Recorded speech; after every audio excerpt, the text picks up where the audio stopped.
Keep it alive through these lines I write. I keep it live cause I thrive. I might just blow your mind tonight. I'm so hyped, but it's no hype. From this height, it's direct hits on sight. I'm your type, lend me your ears to show you that there's something in me. I'm not giving up, I'm standing right here, holding these days hostage. And I'll make this my year. We turning fear into love, and the love's in the air. I love doing this cause nothing compares. Nothing can share that same type of feeling when you feeling them flares. They can't catch it, it's havoc. I rip to a tear, switch a scenario. My stereos, I leave them impaired. Variables start to change and they're all in my range. I just gotta grab it, it's all mathematics. Every step is drastic, I make it fantastic. I'm trying to take your breath away. Asthmatic. This is live through the stereo. Go and let it blow, blow through the stereo. I'ma let them know through the stereo. Yo, here we go through the stereo, stereo. This is live through the stereo. Go and let it blow, blow through the stereo. I'ma let them know through the stereo. Yo, here we go through the stereo, stereo. Yeah, just nod your head with it, so explicit and vivid. Every image is intricate, intimate. I put my all into it, no scrimmage and no rules. I'm a pro tool, hear my heartbeat, beat into the vocals. I'm so loco, lost my mind, oh no. It's ponderoso, dope, so no overdose, cause it's dope, yo. Man, this is house grown, mixed with some milestones. So I let the style flow down like the Dow Jones, bringing it with some foul tones, letting the crowd know we getting loud, so it's eardrum rudiments. Yeah, we bring it rude again. Move, little hooligan. Music for tuning in, full time to the 10. I'm on my clock like I told you. I'm doing this for dreams we pursuing. Hey everybody, welcome back to the Anti-Media Radio Show. Once again with your host Nick Bernabe here on UCY.tv and the antimedia.org/radio. Thank you all for tuning in. Really happy to be back with you and, surviving another week in this crazy, insane world that would be a lot more peaceful had it not been for the invention of government, I think, in my opinion. And we're going to talk about that tonight because there's just so much crazy things going on in the world that shouldn't be going on, and we should all be living in peace and harmony, and we should be in a damn utopia by this point with all the technology and knowledge that we should all be sharing in and enjoying and, participating in. We shouldn't be in the situation we're at now where we're dealing with the largest displacement of human beings since World War II. I mean, it's ridiculous what we're going through. The poor people in the Middle East that have fallen victim to the United States foreign policy and proxy wars between East and West, superpowers, former superpowers, falling empires that have already crumbled, trying to build themselves back up. That's what's going on around the world. That it doesn't have to be. And so, that's why we have this show, because, I still have hope and I'm still optimistic in some ways. I know this show, we're always talking about horrible, horrific news stories, but I'm still optimistic that human beings will eventually prevail. There's still good guys out there that are going to win, hopefully, because if the good guys don't win, well, then we're looking at a really, really bad situation. But we're going to be talking about a bunch of stuff tonight. We're assembling an awesome panel. And throughout all these software updates that we've been dealing with, it looks like I finally got this stuff working correctly. So we are going to be taking callers tonight as well. Hopefully we'll have time to get to the callers because, like I said, we're going to be putting together a really amazing panel. The call-in number to get on the Anti-Media Radio is 718-717-8296. Now keep in mind that the call-in number isn't just for people to call in and listen to the show. It's to actually be on the show. If you want to just listen, just go to the antimedia.org/radio and listen there. If you want to actually talk to us tonight on the radio, then call in the number 718-717-8296. Oh man, so many crazy news stories. Let me start putting our panel together because first off, we're joined by my longtime co-host, DB Schwartz, out in Minnesota. What's up, man? How you doing? Not too bad, man. Just reading up on, some crazy stuff. Just read the article on Antimedia about Assange and the code and all that and the plane and everything. So just diving more into that and trying to figure out what's really going on. And, trying to also figure out why it has never been stormed before, and figured out that the last time a embassy was stormed, the country that did it, I guess, was they suffered basically a decade of isolation on a diplomatic level. So that's pretty much the only reason the U.S. hasn't got in yet. It's just it'd be more painful to do that than just let him do his thing. Yeah, and it would be just another blunder on the national stage, right? Because you can't just waltz into somebody's embassy and say we're going to kill somebody that we don't like. You can't just do that nowadays, because especially a figure like Julian Assange that's so well connected within independent media and activist circles and stuff. I mean, you kill a guy like that, assassinate a guy like that, you'll never hear the end of it. And it just kind of smacks of desperation. That's my new favorite term to use, because it's just everything going on right now around the political scene just smacks of desperation. There's no other way to describe it. And talking about people who are digging up dirt on Hillary Clinton, Julian Assange is doing a world-class job. But what about Glenn from The Walking Dead? I mean, God, that guy must have known something about Hillary Clinton as well, because that's what a lot of people are talking about right now. And he was killed. No, I'm just kidding about that. No, seriously, though, we got some real serious topics to talk about. We're going to have another guest later on, a veteran from the war in Afghanistan, talk about what's going on with the veterans, because I don't know if you guys have seen the recent updates on that, but God, they're garnishing veterans' paychecks to make them pay back bonuses that they basically lied to these guys and said, hey, yeah, you're going to get these awesome bonuses for re-enlisting in these unpopular wars that we're having a lot of trouble recruiting people to fight. We're going to give you guys $15,000. And now 10 years later, after the fact, they're garnishing these guys' wages trying to get the money back. I mean, we're going to talk about that. It's immediate, too. My buddy's doing work over there, contract work in Afghanistan, making about $10,000 a month, because that's what they pay these guys. But they're government contractor, kind of like USGS stuff. And he said, because of the, I'm sure you've heard on the news, but because of the ruling, you were overpaid by about $10,000, so you're not getting paid next month. Craziness. So we're going to have a veteran on to talk about that. First, let me introduce the rest of our panel here. We've got the amazing journalist Claire Bernish on the line. What's up, Claire? Not much. What's going on? Hanging in there. I'm like so conflicted by this election, because on one hand, you got the most hated people to ever run, and I'm sitting here like, okay, this is kind of awesome for the alternative political movements and alternative media, because on one hand, it's like people are like in flocks, in droves. They're like, okay, the two-party system is trash. We need to abandon it. We need to look for alternatives. On the other hand, you've also got people saying, okay, the Bernie Sanders people are like, well, Clinton has been colluding with the media, and this is bad, and the media has been used to manipulate the election and rig the election, and so people are looking for alternatives in the media. And on the Trump side of things, you've got people openly hostile towards CNN and other mainstream media outlets, and people really, and I think rightly so, criticizing the media coverage, which has been overwhelmingly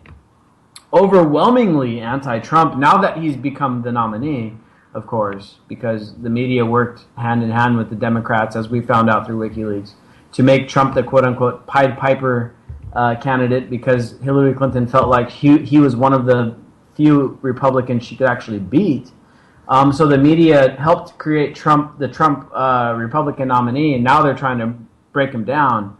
I mean, if you look at like the institutional media in the United States, I mean, Washington Post, New York Times, and all these huge media outlets that have been around for 100 years or more, they've all kind of jumped into the bandwagon for Hillary Clinton and officially have endorsed her. Washington Post, most recent, New York Times happened over a month ago, probably like 2 months ago. But I mean, every single media outlet in the country has now basically aligned behind Hillary Clinton. Donald Trump just secured his first newspaper endorsement, which was like the Las Vegas Journal or some little newspaper out here. on the West Coast that is really insignificant. But all the biggest newspapers in the country have lined up behind Hillary Clinton. So it's pretty much no secret they want her to be. But let me say this, which is really telling, I think, about two things. Legalizing weed is actually more popular among the American populace than is Hillary Clinton or Donald Trump. So something that the drug warriors have pushed so hard to make illegal for no reason is actually more popular than either candidate. I mean, apparently everything is upended here. It is. It's the craziest election in the world. So ever, I think. And so on one hand, I'm sitting back, and I'm like, man, this is kind of amazing. You know, it's opening a bunch of opportunities for alternative political ideas. It's opening a bunch of opportunities for alternative media, like the anti-media. In fact, I think that we're well positioned at the anti-media to kind of capitalize on this horrible, collusion that's being exposed thanks to WikiLeaks between the selected candidate, which is Hillary Clinton, and the Pied Piper candidate, which is Donald Trump. I mean, the media colluded to create Donald Trump, and now they're colluding to defeat him. And so it's pretty obvious on that front. And so, I think a lot of people are going to be looking for media alternatives as well as political alternatives. But on the other hand, I'm also kind of frustrated at the fact that so many people are just like, oh yeah, we got to vote Hillary to defeat Trump. And so many people are like, we got to vote Trump to defeat Hillary. It's like, God, you guys just don't realize how pathetic you are. And there's so many media stunts going on. The most recent that I've shared on my own personal Facebook page is about how, Oprah Winfrey is saying, well, you don't got to like Hillary Clinton, but you do have to vote for her. And, it's just so many things going on with these media stunts that literally just smack of desperation. I don't know how many times I'm going to say that tonight, but I'm really enjoying that phrase for the time being. But, on the other hand, I'm sitting back and I'm looking at 4 years of Hillary Clinton, which is, according to the odds makers, we're at like a 95% chance of a Hillary Clinton presidency by no accident. I mean, by no accident for sure. Trump, in many ways, was kind of manufactured to give Hillary. Is that poll though taken from people that actually answer a home phone, Nick? Because those people don't count; they don't go out and vote. I mean, yeah. Who knows? This polling is. I've seen like the opposite from her own poll, so that's what's crazy. Like, they're going to have to rely on the 16 states with voting machines for massive fraud to basically ram this through. Well, that's the thing too, is that if you're going to steal an election, you got to make it seem like the poll numbers support you, because you can't go into an election like, oh shit, Donald Trump looks like he's going to win, and then all of a sudden you pull it out at the end, it's like, oh, Hillary Clinton actually won. You got to go in and you got to pretend, or at least you got to make it look like, Hillary Clinton is like winning in a landslide, so it's not going to be any surprise when she wins the votes, and so that's probably what we have going on here. I saw some pretty interesting articles today about how, in fact, again, going back to WikiLeaks, thanks to their leaks, it showed that John Podesta was, God, is his first name even John? I don't even know. But Podesta was talking about how they were trying to pad the poll numbers and kind of, fix the poll numbers to make it definitely look like Hillary Clinton was leading. And, of course, that will help her if they end up having to play some trickery when it comes to taking this election over. And so I look at this also as a Hillary Clinton presidency for 4 years. I mean, first of all, it gives us job security over here at the anti-media, and so I can't bash on that aspect of it too hard, because, it gives us something to talk about. I mean, if Bernie Sanders were to become president, by all means, it'd be like we criticize Bernie Sanders, and when he starts his next war, which would inevitably would have happened had Bernie Sanders been elected, everyone's going to talk about him as if he's Barack Obama, and it's like, no, it's a democratic war, it's different. And so it's kind of nice from an alternative media perspective that we are dealing with some very unpopular candidates, because then we could actually criticize them when they go and create the next bankers war, or they go and restrict our civil liberties, or when they go and militarize the police like Obama did relentlessly.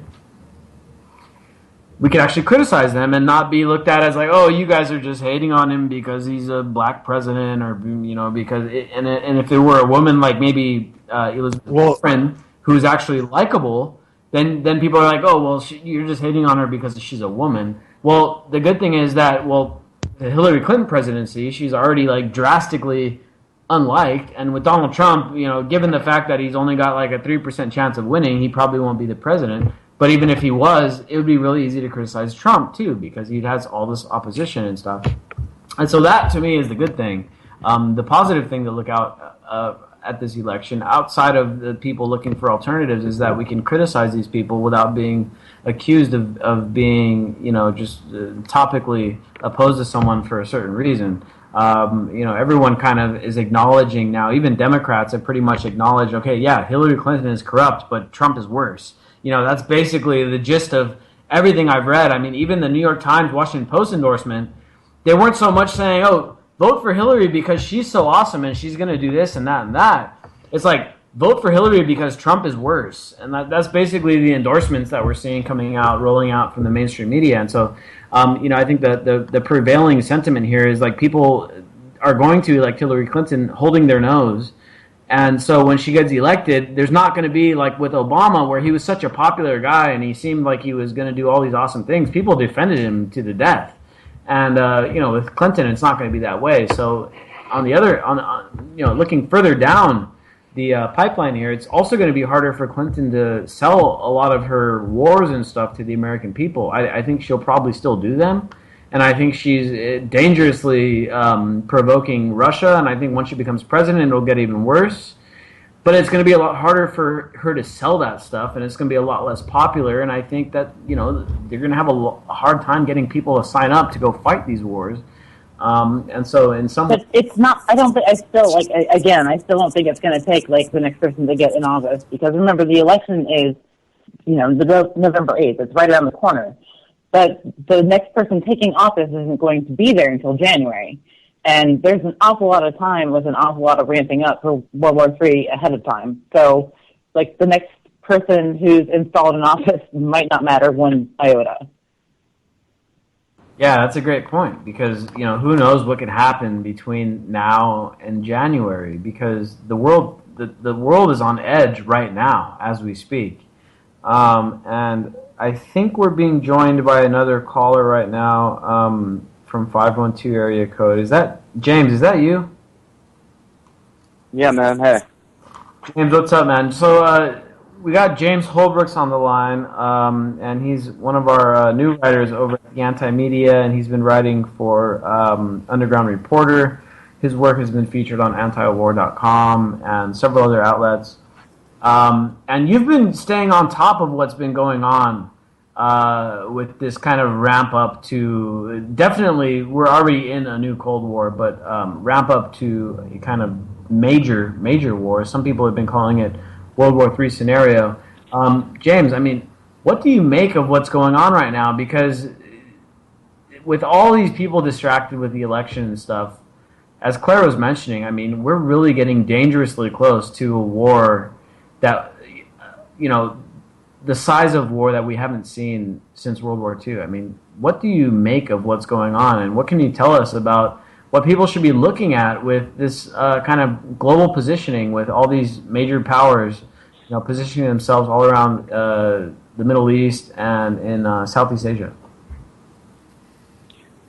Well, it's actually interesting. You said distraction a second ago. You were talking about the election, but I think distraction can be used in a lot of different ways. Like right now, everything seems to be hyper-focused onto Syria. You have the Russian fleet, largest since the Cold War. Everyone's hyping that. You mentioned Cold War. It's kind of a key word right now. It's sailing down. Everyone assumes it's going to go in the Mediterranean. It's going to hit. There's speculation of what's going to happen when it gets there.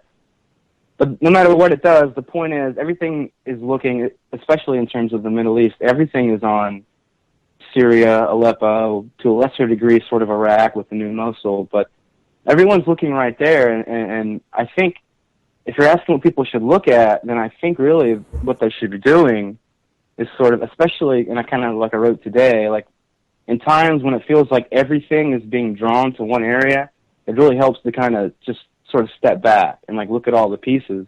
And that's kind of what I've been doing. And Claire too, we've been kind of coordinating on it. We've been just noticing this sort of build-up, these moves Putin has been making. China too, to a lesser degree, has kind of been staying still. But Putin's been making some very clever strategic moves. Pakistan, India, Egypt, even Saudi Arabia to a lesser degree. Like they're just looking to stabilize the oil market now with Russia. So I guess the short answer is it's not just Syria. People should look. There's a lot happening right now, and it kind of, in a way, I find it very interesting that the arrival time of the fleet is going to coordinate pretty closely, unless something happens, with the election. I think that's very telling. It's almost like a timetable to me. James, also what's going on here is, you mentioned that Russia is kind of picking up on our allies around the Middle East, but right.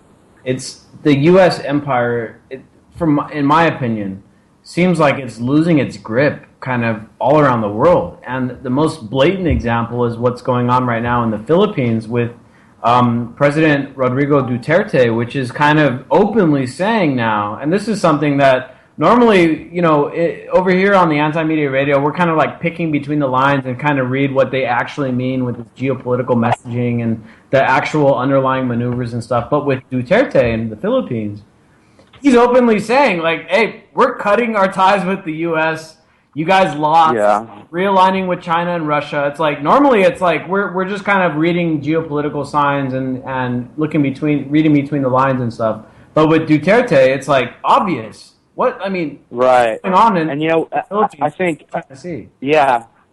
Well, no, that's a really good point, because it's usually you do have to kind of dig a little deeper, look for the meaning, and he is just sort of saying it. And I think in a way he's almost saying it for much of the planet, and I think it's very telling. So after he declares, America lost, now it's, China, Russia, and the Philippines. Right, the Philippines. But and then days after he says that, what happens? The energy minister for Russia, makes a statement, like, the government of the Philippines should make a wish list for what the kind of assistance they want. They're openly saying, the Philippines want to work with Russia, we're more than happy to work with the Philippines. And that's exactly the same message that Putin is sending to these other places around sort of the northern Indian Ocean. Pakistan, India, Egypt, like I mentioned before. It's in stark contrast to the way the United States is operating as the empire, hegemonic control, domination, aggression. Russia's making deals, energy deals, arms deals, trade deals all over. Tourism deals with Egypt even. That's huge. That was a big factor in them signing that deal. So it's interesting in a lot of ways, not the least of which is just sort of how these two states are operating. And this time to build up to war. It's kind of fascinating in a way. So, James, you also recently wrote about how Turkey is now signing a deal with Russia to create a pipeline. And we've talked about this. For those listening tonight that have been listening to the Anti-Media Radio on a regular basis, we've been kind of harping on this subject so often that it's also almost redundant. But a lot of the reasoning behind what's going on in Syria with the Western and Sunni backing of the opposition to basically overthrow the government of Bashar al-Assad had to do with a pipeline that they had in mind that was going to run from basically Qatar, backed by Saudi Arabia and all the other Sunni allies, through Syria into Turkey and then to Europe.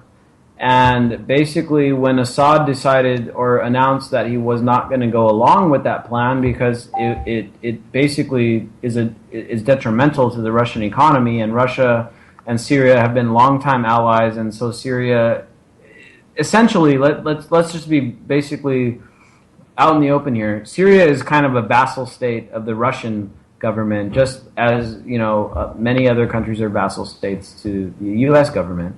But Syria said they weren't going to go through with the Qatar pipeline, the Saudi pipeline, because it was more or less. They didn't say it outright, but basically the reason why is because it was detrimental to the Russian economy.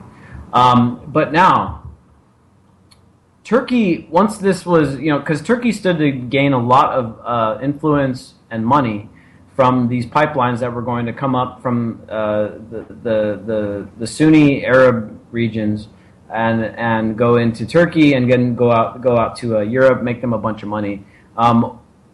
Initially, they were backing the overthrow of the Syrian government because they wanted to help the United States put a friendly government in place with, using the Saudis as the proxy to make it all happen, using ISIS and all the other terror groups that these guys have been backing. It definitely seems like to me that the Turks have given up on that because now they're turning to Russia and they're saying, okay, let's build this alternative pipeline from Russia into Turkey and then from Turkey into Europe. I mean, what do you make of this? I mean, is Turkey basically saying, look, we tried to overthrow the Syrian government, we lost, so let's go ahead with our plan B, and let's work with it. Yeah. Is that what's going on? Yeah. There's a lot of speculation about Turkey right now. I sort of posit it as sort of the wild card of the Middle East right now because, again, like you just said, the Turks have a history with the Kurds, and the Kurds are backed by the U.S. And Russia obviously are backing opposite sides in Syria. What's interesting about Turkey at the moment is that the rebels in Turkey, which actually Turkey helped in Euphrates Shield, which launched in, I think it was late August. So the Turks helped the rebels there, but the rebels are not happy with that. They're looking at what's happening in Aleppo, and Reuters just did a piece saying, like, they're cool for now, but the mission is Aleppo. Next stop is Al-Bab along the northern border, and then the next stop after that is going to be Syria. They're heading there. Like, this is just because they slowed down here and they captured, I think it was Jarablus and right there along the north, like, they're not stopping. So this isn't going to end anytime soon. And with Russia bringing it in, I mean, it just makes sense to me, like you were saying about the pipeline, the timing of it. I mean, if they're in the Mediterranean right there, they have this new deal, right? Turkey up to Ukraine and then to feed natural gas to Europe. That's that new pipeline, the Turkish Stream. That's been talked about.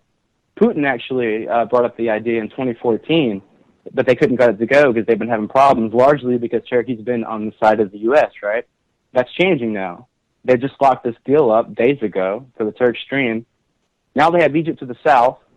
They have Turkey directly to the north. I'm talking about the fleet. If it does end up in the Mediterranean right there outside Syria, it's going to be to the south Egypt, to the north Turkey, north of that Ukraine. And Russia has vessels in the Black Sea ready to go. So it does sort of seem like that they've lined up a pretty straight shot, Putin has, for that pipeline, and I don't think it's coincidence. They just literally just signed it and finalized it. There's a lot of things happening, sort of coordinating in one spot, but it's not just about Aleppo.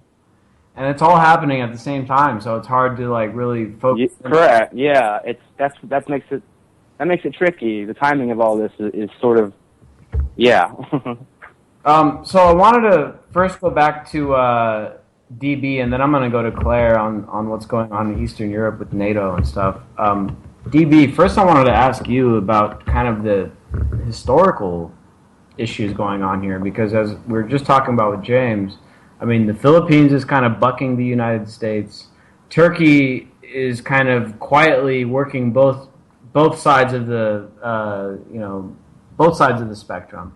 But it definitely seems like with this new pipeline that they've officially signed into action, that Turkey is at least in some way shifting away from the United States. We covered between the Anti-Media and the Underground Reporter, our two sister sites, about how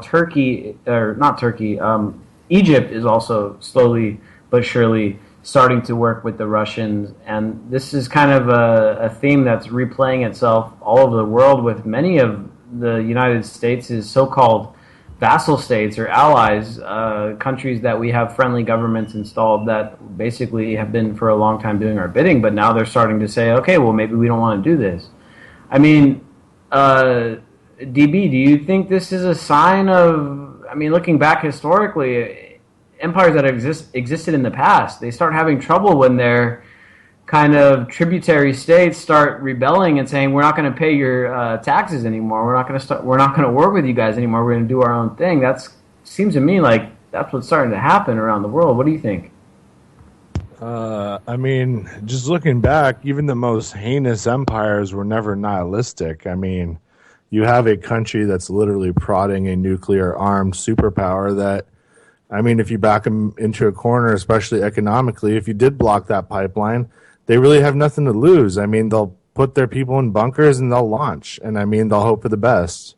And that's insane, man. Even Turkey, which is has disgusting leadership, even Saudi Arabia, which is tied to us economically, is starting to wither away from us. And that's because everybody knows where we want to go, which is nuclear Armageddon, dude. It's as simple as that. What I mean by us is our leadership, not the people, obviously. Claire, I wanted to go to you because you had a great article today about what NATO's doing. And for those not familiar with NATO, it's basically NATO is the dominant empire. It's basically the U.S.-led military alliance that goes around asserting itself all around the world to maintain the global order. I don't want to call it the New World Order because it's not particularly new. It's something that's been going on since basically World War II, especially since the fall of the USSR, which was the main counterbalance to NATO. But as DB was saying, we are backing Russia into a corner, right, Claire?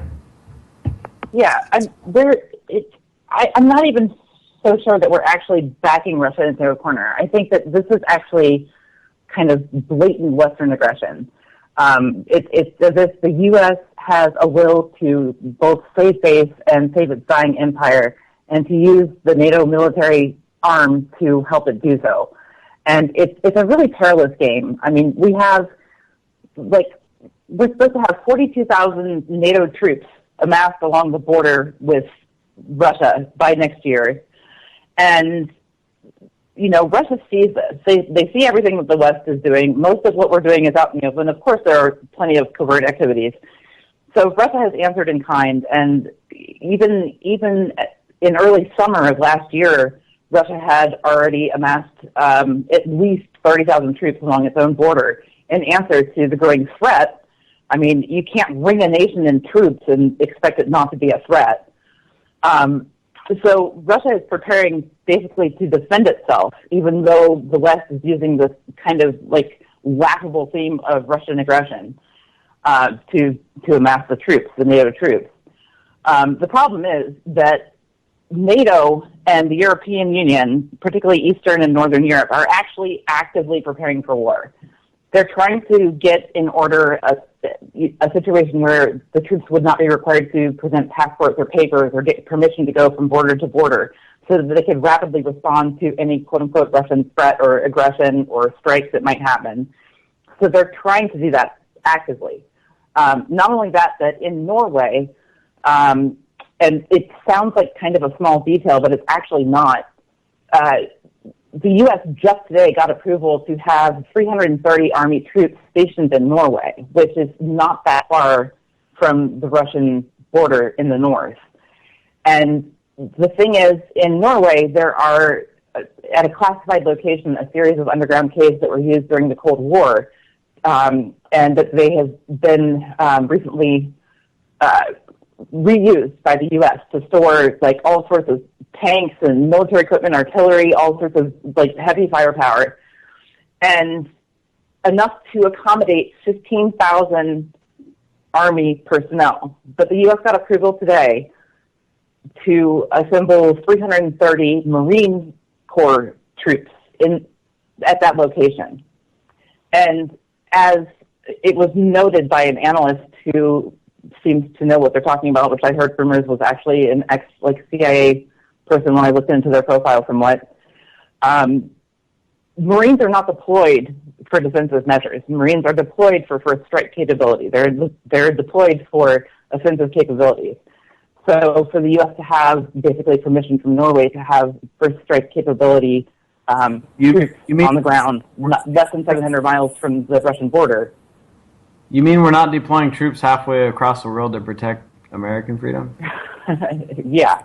But this has nothing to do with anything. This is going to be, the problem right now is that, at least on the European front, we're in a standoff with Russia because both Russia and the U.S. have declared the right to strike first with nukes and a defensive capability, which is an irony I am not yet prepared to handle.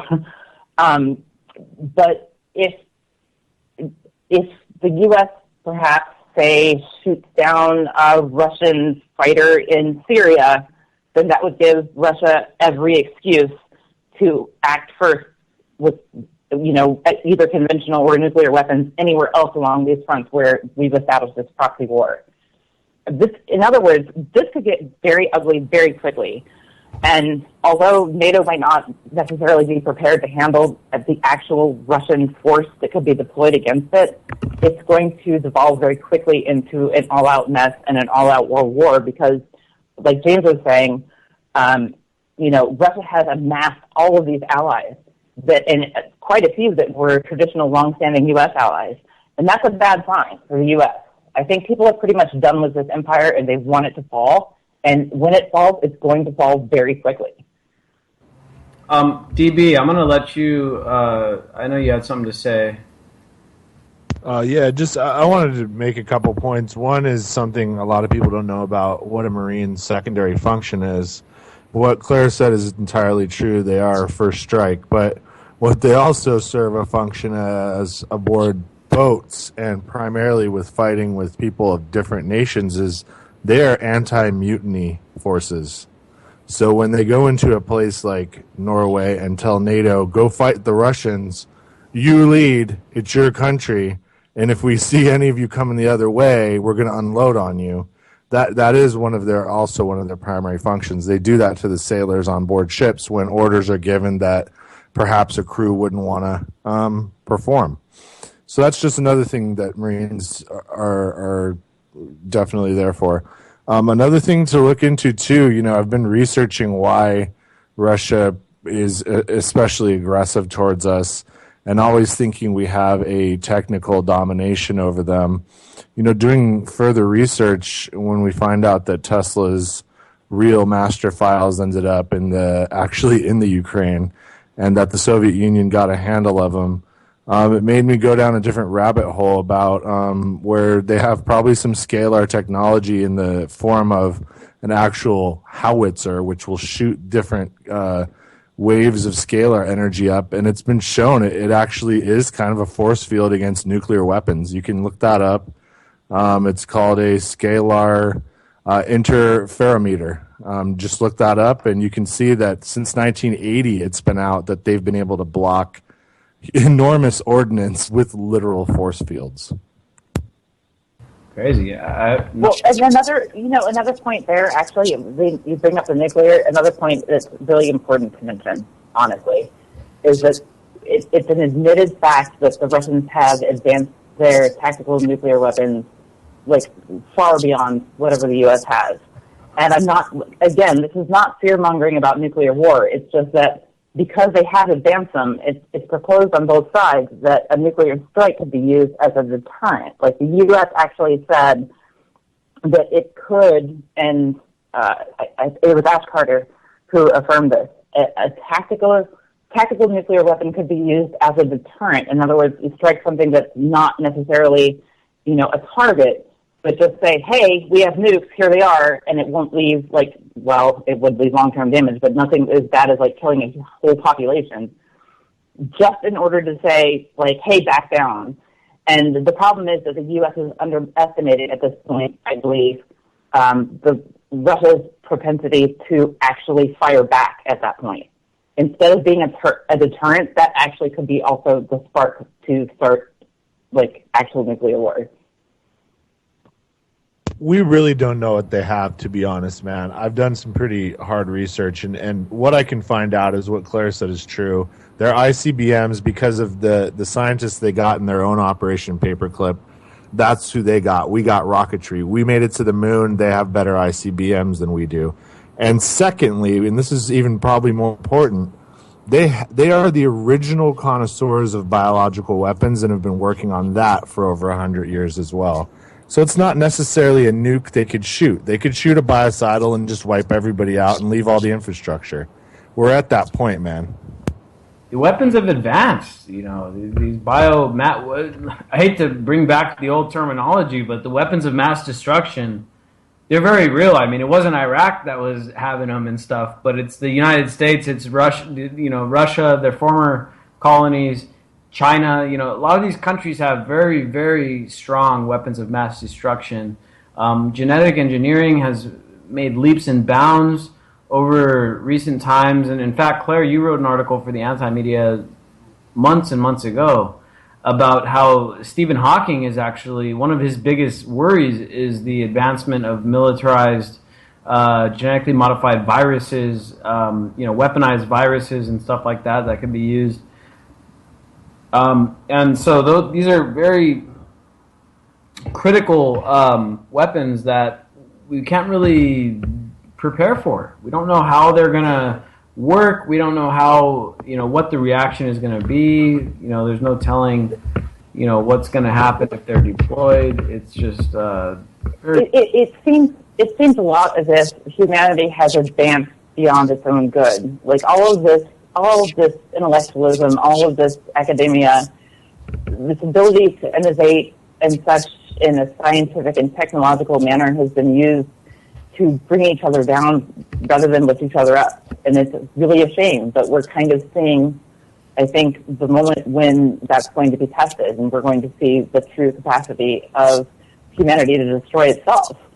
I mean, perhaps I'm wrong, and I really hope I am. And that's kind of the idea of bringing attention to it. Perhaps if we all sound the alarm right now and say, hey, look, that's enough. We can't, this is ridiculous. What are we doing? We're arguing over lines in the sand. Maybe we can stop this. But, the advancement of weapons and stuff is ridiculous in the face of the need for the advancement of, renewable energy and et cetera, ad nauseum. exactly. And what's it going to take, really? And this is where it gets a little more complex. Because obviously voting for Hillary Clinton isn't going to stop these wars. Voting for Donald Trump isn't going to stop these wars. Voting for Barack Obama, who was the biggest anti-war candidate in recent memory, besides George W. Bush, right, isn't going to stop these wars. And so what is going to stop these wars, I think, is public opinion. And getting people to start rejecting these things and start more embracing peace and embracing non-intervention, self-determination, and things like that around the world. Because, looking back as the stuff we're talking about in the Philippines, part of the reason why Duterte has been hell-bent on getting the United States Navy out of the Philippines is because he feels that our presence there is driving extremism. And, many people in the United States, especially young people, are under the assumption that we'd be better off defending our country rather than going out and telling other countries what to do, especially with the state of U.S. quote unquote democracy in the shambles that it's in. I mean, the country is now an oligarchy. The elections are basically rigged, whether it's directly or indirectly through electoral fraud, through media collusion, or through just stacking the deck, through redistricting or superdelegates or the primaries and all the crap that goes along with this quote-unquote election. I mean, our own elections are not democratic. Let's face it. I mean, I don't want to go out and just say straight out that it's rigged and that there's electoral fraud. I think that plays a role in it. But our elections are not fair. They're not democratic by any means. And so the United States can't be going around to all these other countries and saying, oh, yeah, we have these fair elections and, these democratic processes going on and stuff. It's not happening. And so I think what it's going to take, at least to begin with, is the American people starting to say, okay, you know what, we're not going to do this anymore. We're not going to try to go around and policing the world. We're not going to encroach on Russia's borders with NATO with a nuclear threat, which gives Russia's government more legitimacy, which gives Putin the ability to be an authoritarian strongman. And, you know, I think for now, I think what we need to focus on is getting the American people to start rejecting all of this nation building and democracy spreading via bomb and drone strike and terror fighting, which only creates more terrorism, because it's a self-defeating thing and it costs us a lot of money. And now our guys that are signing up for the military, and I know a lot of these guys that are active duty and are veterans in the U.S. military they're not signing up to go kill people in Afghanistan and defend our quote-unquote freedom in Syria. That's not what they're signing up for. They're not signing up to go to Ukraine and start a proxy war against Russia. I mean, if you look at the people that the guys in the military are supporting, I mean, even dating back to last election in 2012, it was Ron Paul, the guy that was openly anti-war, anti-interventionalist, was getting more donations to his campaign than everyone else combined, including Barack Obama. And this time around, they're donating to Gary Johnson, which is the Libertarian, which is an openly anti-war political party. So the guys that are signing up aren't signing up to go fight, but they're being sent into these battles. Many of them are in, you know, tough financial situations, and this is the story I want to talk about next. This was covered on the Anti-Media. The title of the article is "The U.S. Military Lied to Thousands of Soldiers, and Now Veterans Are Paying for It." But the gist of the story, which I mentioned at the beginning, I mean, this thing really pissed me off because I've got people in my family that are veterans that went to war and have been injured in war. People that have PTSD and things like that. You know, in California, they were basically lying to these troops and telling them they were going to get $15,000, $10,000 bonuses to re-enlist, which they received. And now, 10 years later, after they came back from Iraq and Afghanistan, the government is now ordering these guys to pay back these bonuses that they were promised and that they received. And the guys that are like, wait, what? Are getting their wages garnished. I mean, this to me is the biggest slap in the face. But they can appeal, Nick. Don't worry. Yeah, they can appeal. That's insane. Successful. Wow. But it's a huge slap in the face. Really pissed me off. But you know, these guys are, you know, they literally put their lives on the line to go into Afghanistan and Iraq, and now their wages are being garnished because the government is telling them they owe $15,000 back. And you know, we went through some of the calculations here. It was like $15.2 million. They found in 2011, $15.2 million in overpayments to these troops. Now, let's not forget that we recently found out they spent about $500 million creating fake Al-Qaeda propaganda films. The Pentagon can account for trillions with a T. They can't account for trillions of dollars.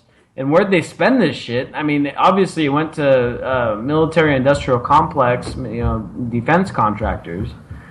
But for $15 million, they're going to go start garnishing the wages of military veterans that risked their lives for these wars that these guys lied to get us into. This, to me, is the biggest slap in the face that I've seen in a really long time. Isn't that less than the government spends in like an hour? It is, and but they're taking $600 out of people's checks every month to pay this stuff back. I mean, I couldn't believe this. I was getting ready to publish this article earlier today, and I was reading it, and I was almost so infuriated that I couldn't think. I was like trying to think of a title for this thing, and I'm like, I can't even think right now because this is so infuriating. I can't believe this. But I'll tell you what, this sucks. I mean, it's horrible. And hopefully these guys are going to be able to fight this. And I know there's like a class action lawsuit that they're trying to fight. There's petitions going around. But stuff like this really just kills the public opinion. And it's like, well, you know, all this rhetoric going around from these politicians about supporting the troops. And wasn't it John Kerry who had his presidential campaign like submarined because he said the troops were just dumb people that didn't go to college or something like that. I mean, back in the day, that kind of saying one thing like that would kill your campaign. Now, keep in mind the media collusion, the fact that the elections are rigged. I mean, George Bush was going to be the president anyway, and John Kerry's his cousin anyway, and they're both members of the Skull and Bones thing at their college or whatever, their fraternity thing. But all this bogus rhetoric about supporting the troops, and then, you know, they send them off to war. A bunch of guys die. Thousands of guys die in the war on terror. They get home, and a bunch of these guys have PTSD. A bunch of these guys felt guilty about fighting a war that they found out they didn't really support. And then, you know, all this news about the VA and how the VA has been killing people literally by not taking care of them. There was the most recent story was one of these older guys. I think he was a senior citizen. He went to the VA to go get help because he was complaining about mental issues, and they wouldn't help him. And then he went out in the parking lot in his car, and he literally blew his brains out. He shot himself. He killed himself because the VA wouldn't. Nick, don't forget that there was also one of these VA hospitals that was found to have just left corpses of dead veterans to rot without doing anything for them. I mean, the treatment by our government of veterans is absolutely nothing short of deplorable. I mean, it is deplorable. We send these people to fight in wars that have nothing to do with freedom or any of the values that they are led to believe that's what they're fighting for, and we bring them back, we give them no care whatsoever. We don't legalize, you know, marijuana to allow them to cope with PTSD, and we won't even give them sufficient health care in most cases. It's absurd. I mean, it is absolutely unacceptable, and it should cause outrage, and it should also like fuel the anti-war effort in the first place. If they're not even going to take care of the veterans who go to fight these wars, there's no possible justification to fight them. You're right. It's ridiculous. And what was it? It was just a while back. We found out, this is back in July of last year, 200,000 veterans of U.S. wars, U.S. military died waiting for health care from the VA.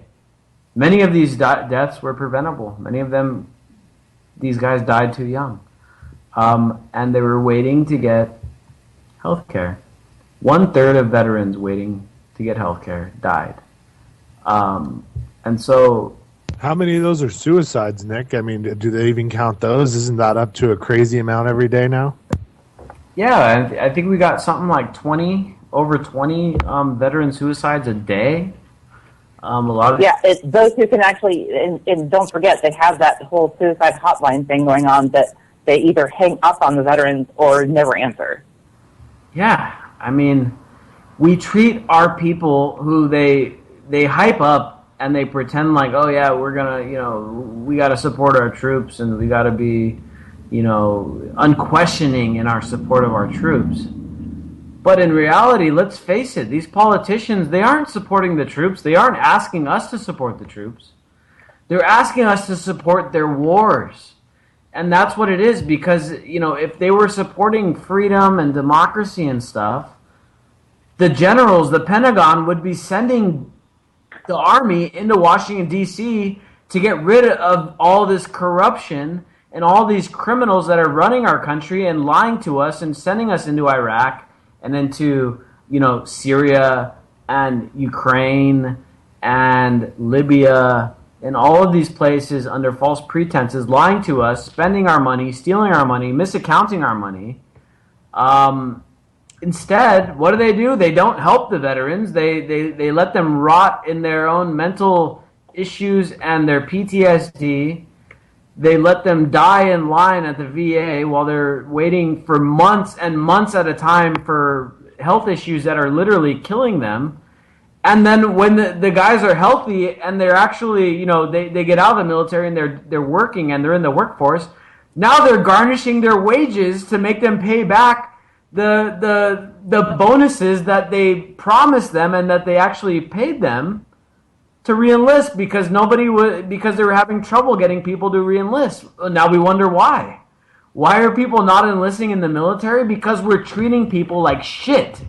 And we're sending them to go off and die in wars that are based on lies, that are based on corporate interests, that are based on oil resources.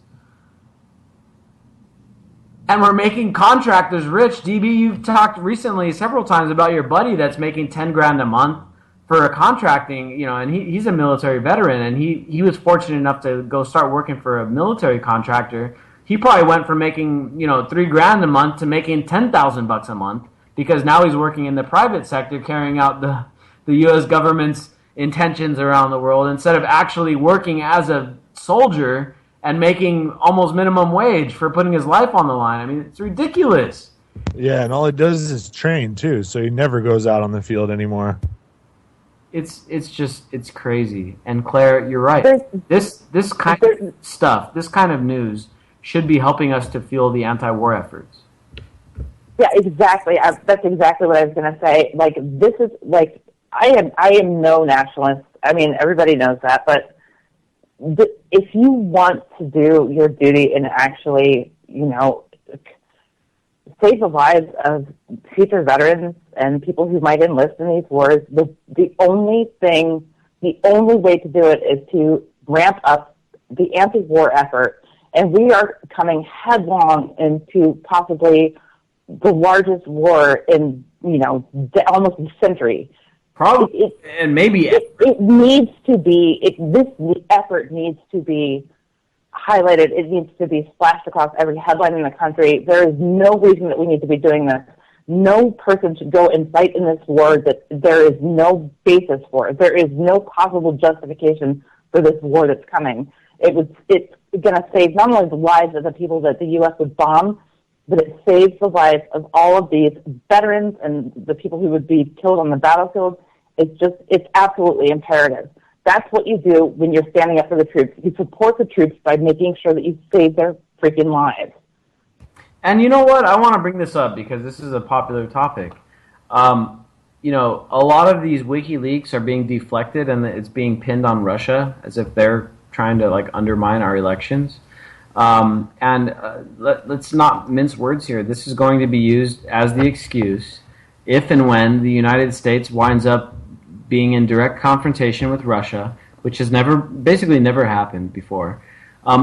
That's going to be the excuse. They're going to say, well, Russia is threatening our freedom by interfering in our elections, so we need to fight them. We need to start a huge war with them because they've interfered in our elections. Now, the thing is first of all, there's been no evidence, absolutely zero evidence produced, credible evidence, that has shown that Russia is responsible for the leaks coming out against the Democratic Party, the DNC, the Podesta emails, all the stuff WikiLeaks is working with.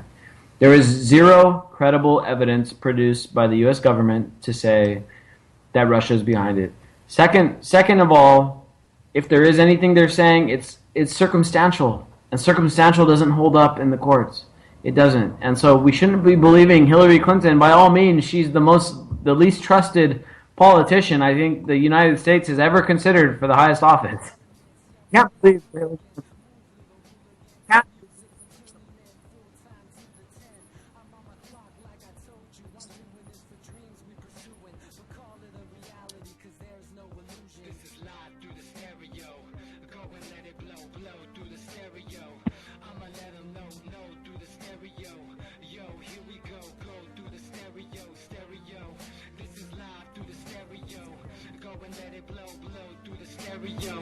I'ma let them know through the stereo. Yo, here we go through the stereo.